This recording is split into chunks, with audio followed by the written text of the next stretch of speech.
بسم الله الرحمن الرحيم صاد والقرآن ذي الذكر بل الذين كفروا في عزة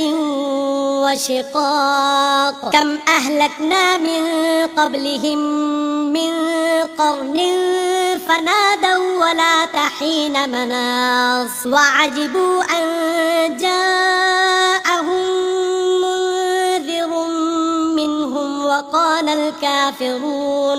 وقال الكافرون هذا ساحر كذاب أجعل الآلهة إلها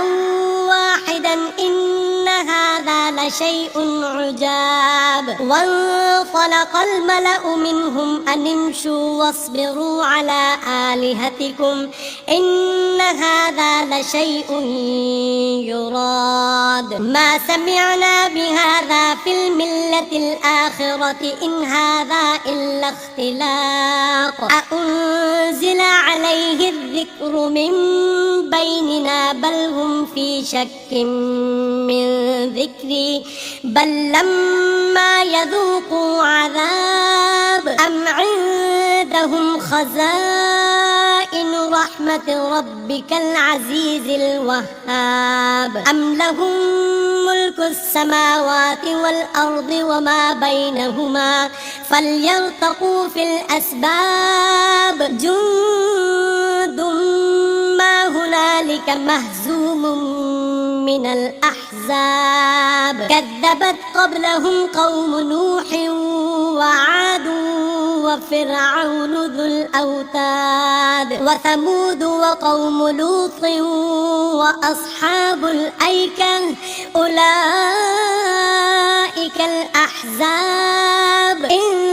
كل إلا كذب الرسل فحق عقاب وما ينظر هؤلاء إلا صيحة واحدة ما لها من فواق وقالوا ربنا عجل لنا قطنا قبل يوم الحساب اصبر على ما يقولون واذكر عبدنا داود ذا الأيد إنه أواب إنا سخرنا الجبال معه يسبحن بالعشي والإشراق والطير محشورة كل له أواب وشددنا ملكه وآتيناه الحكمة وفصل الخطاب وهل أتاك نبأ الخصم إذ تسوروا المحراب إذ دخلوا على داود ففزع منهم قالوا لا تخف خصمان بغى بعضنا على بعض فاحكم بيننا بالحق ولا تشطط واهدنا إلى سواء الصراط إن هذا أخي له 99 نعجة ولي نعجة واحدة فقال أكفلنيها وعزني في الخطاب قال لقد ظلمك بسؤال نعجتك إلى نعاجه وإن كثيرا من الخلطاء ليبغي بعضهم على بعض إلا الذين آمنوا وعملوا الصالحات وقليل ما هم وظن داود أنما فتناه فاستغفر ربه وخر راكعا وأناب فغفرنا له ذلك وإن له عندنا لزلفى وحسن مآب يا داود إنا جعلناك خليفة في الأرض فاحكم بين الناس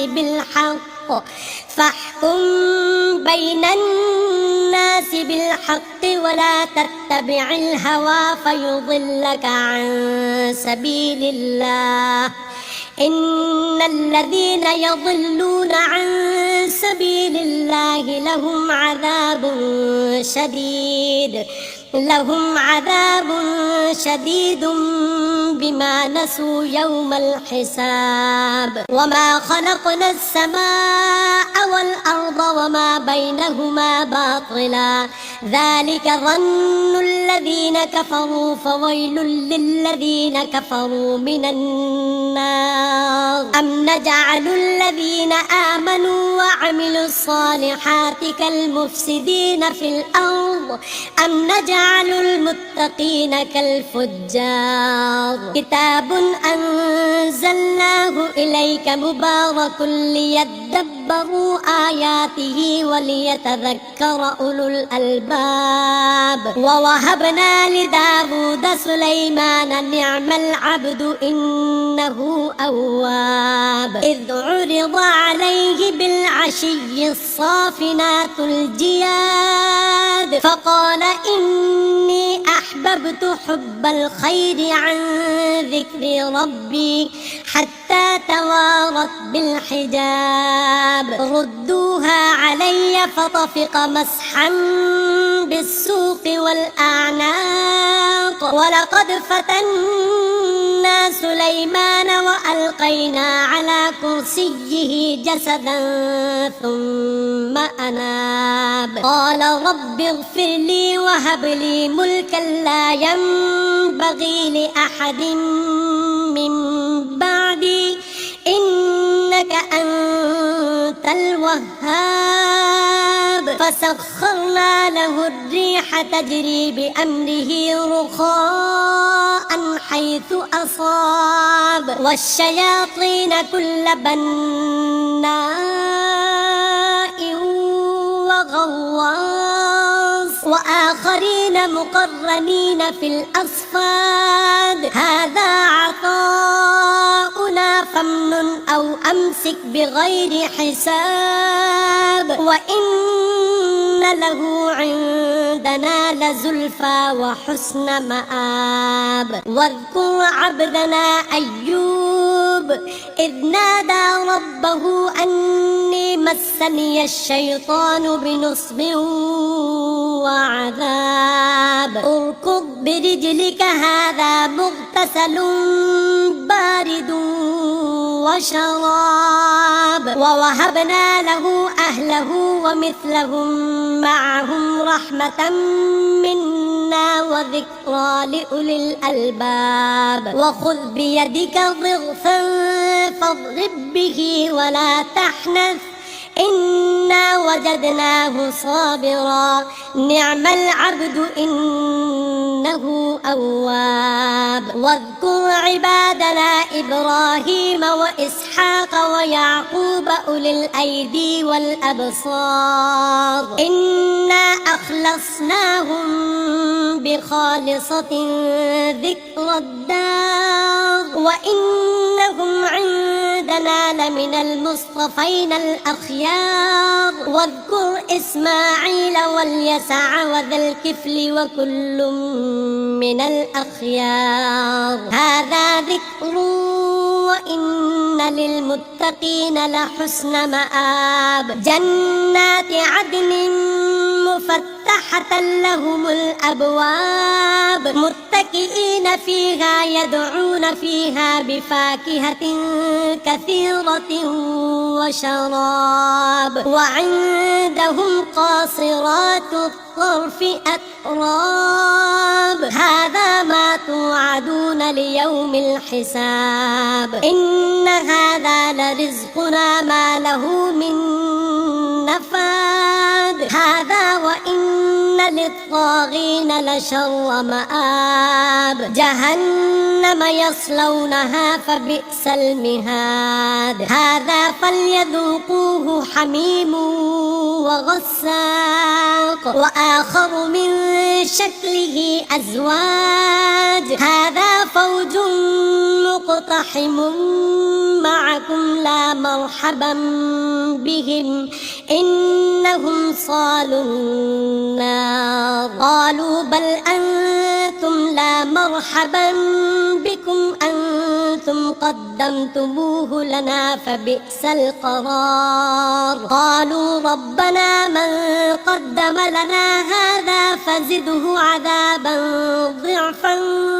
في النار. وقالوا ما لنا لا نرى رجالا كنا نعدهم من الأشرار أتخذناهم سخريا أم زاغت عنهم الأبصار إن ذلك لحق تخاصم أهل النار. قل إنما أنا منذر وما من إله إلا الله الواحد القهار رب السماوات والأرض وما بينهما العزيز الغفار. قل هو نبأ عظيم أنتم عنه معرضون. ما كان لي من علم بالملأ الأعلى إذ يختصمون إن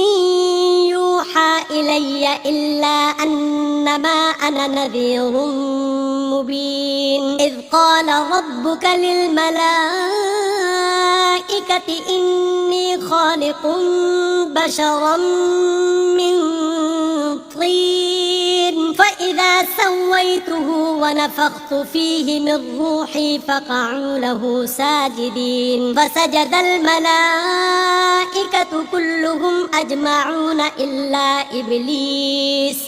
استكبر وكان من الكافرين. قال يا إبليس ما منعك أن تسجد لما خلقت بيدي أستكبرت أم كنت من العالين؟ قال أنا خير منه خلقتني من نار وخلقته من طين. قال فاخرج منها فإنك رجيم وإن عليك لعنتي إلى يوم الدين. قال رب فأنظرني إلى يوم يبعثون. قال فإنك من المنظرين إلى يوم الوقت المعلوم. قال فبعزتك لأغوينهم أجمعين إلا عبادك منهم المخلصين. قال فالحق والحق أقول لأملأن جهنم منك ومن من تبعك منهم أجمعين. قل ما أسألكم عليه من أجر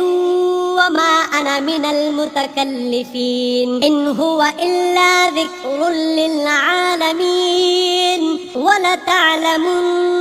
نبأه بعد حين.